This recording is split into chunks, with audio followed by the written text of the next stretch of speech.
everybody, welcome to another show of mobile marketing for small business. Hope you're all well. Thanks for tuning in again.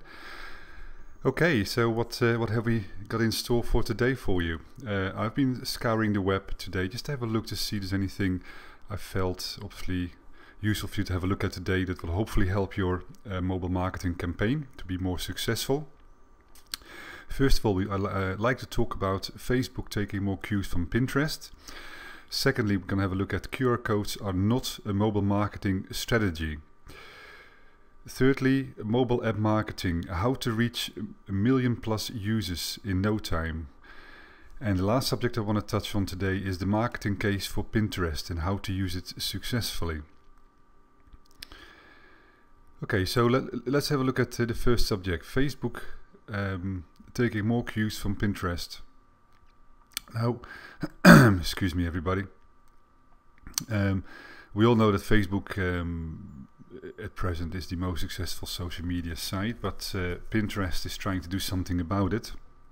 It's at the moment placed number 3 in the most used social media sites. Now,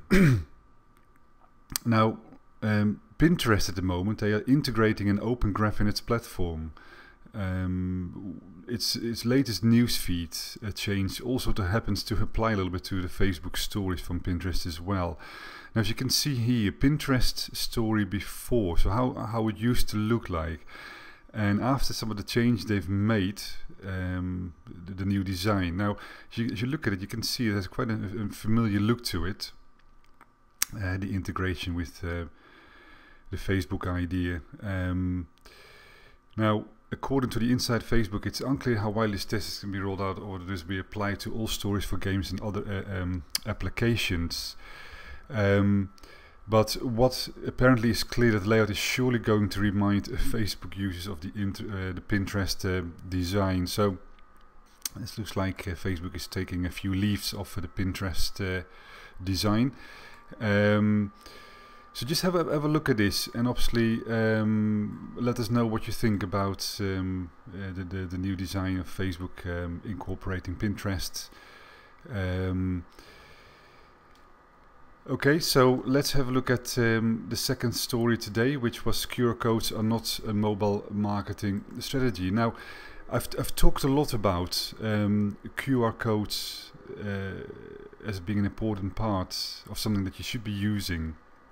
Now, one of the things is a lot of businesses think that QR codes is their mobile marketing strategy. Now, that is not totally right. I mean, QR codes and 2D codes are a tactic to engage people via mobile phone. So what they tend to do is they provide a bridge from traditional media like magazines or other physical entities to the digital world, which basically means just slapping, QR codes on a print ad.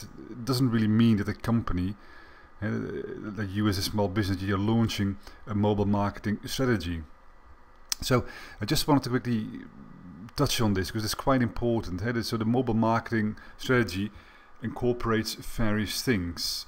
It could be mobile apps, could be QR codes, texting, etc. But so QR codes are a part of your mobile marketing strategy. So I just wanted to share this interesting article. Just have a look at this. Number 3 today, I wanted to touch on with you, is mobile app marketing, how to reach millions of users in no time. Now, mobile apps is a hugely growing area for small business to get into.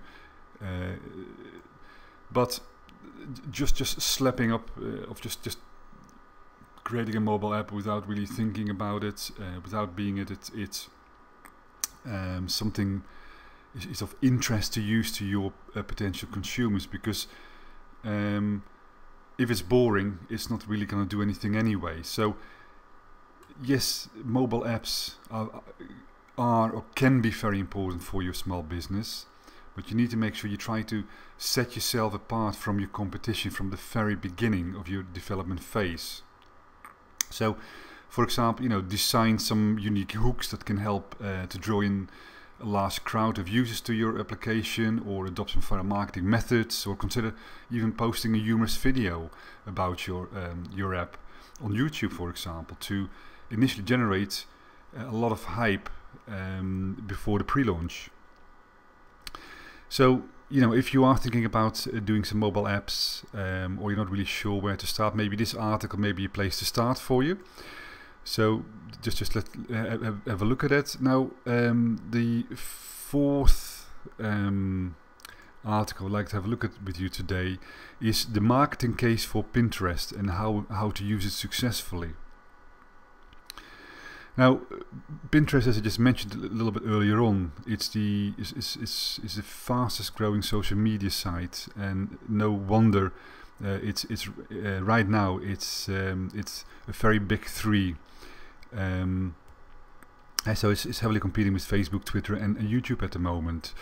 And one of the interesting things at the moment is that it seems like a lot of people getting a lot of traffic, sales purely through pinning on Pinterest or repinning other people's stuff. Now, Pinterest referral traffic to online websites and stores continue to soar to new heights, as to sales that are the result of this particular traffic from Pinterest. A recent study from Steelhouse, which is a behavioral commerce company, has reported that Pinterest users are 79% more likely to purchase items they saw pinned on Pinterest versus Facebook users, which, you know, is a really interesting thing, especially looking at that Facebook at the moment is the seen as the social media site for companies, for brands to be on. But as I said, it looks like Pinterest is nibbling away on that position of Facebook. Now, Lynn Drell, which is seen as the queen of auctions, has sold $1,000 worth of collectibles on eBay each month for the past, I think it's about 10 years, top of my head, and she is quite new to Pinterest. But an interesting thing is, while she was on a teleseminar recently, she had her daughter pin a Russian icon, which apparently was one of the most expensive items in her store on Pinterest. Now, Lynn mentioned that it had been sitting in her store for quite a long time, and the only offer she'd received, which was about 2 years ago, was for around $2,500. Now, apparently, within days, she mentioned that it had been sold as soon as he pinned it to Pinterest for around about, I think it was, top of my head, 3,200. So that, to me, that I thought was quite an interesting thing. Now, yes, I mean, Pinterest is a very important part of your marketing strategy, or should become a part of your marketing strategy, because I think if you don't, you and your competitors do, you will be losing out. Now, obviously, it's important, if you never really use Pinterest, it's important knowing how to use it effectively. And I thought, I came across this page today, and this is quite an interesting page. If you never used it, or you're not totally sure, you started to dip your big toe into the water on using Pinterest, but you're not really sure about it, this page is a really interesting page, talking about, you know, some really useful tips for you to how to start using Pinterest, how to make the most out of it. And the other interesting thing is, it provides some sites that I think who are using Pinterest very, very well and doing extremely well with it. Ideally, it's one of those sites. They've very successful. They've increased their sales dramatically once they started to use Pinterest. So, you know, try it and see what wonders it particularly could do for your business or brand. Okay, so that leaves us to the end of this episode. As usual, I will leave the links to all the resources mentioned today again in the description below the video. Thank you for tuning in. I hope this episode was interesting to watch today. Thank you. Bye. And just to help us and small business owners, please like this video. You could also share this video. And the other thing I would love you to do is to leave a comment, as I will personally see to it that I respond to all comments you leave below. I hope you enjoyed this latest episode today. If you have any further questions or you need help with your mobile marketing for your small business, please visit inovamarketing.co.uk. This brings us to the end of this latest installment. I hope you enjoyed it and hopefully see you soon on the next episode. Thank you. Bye.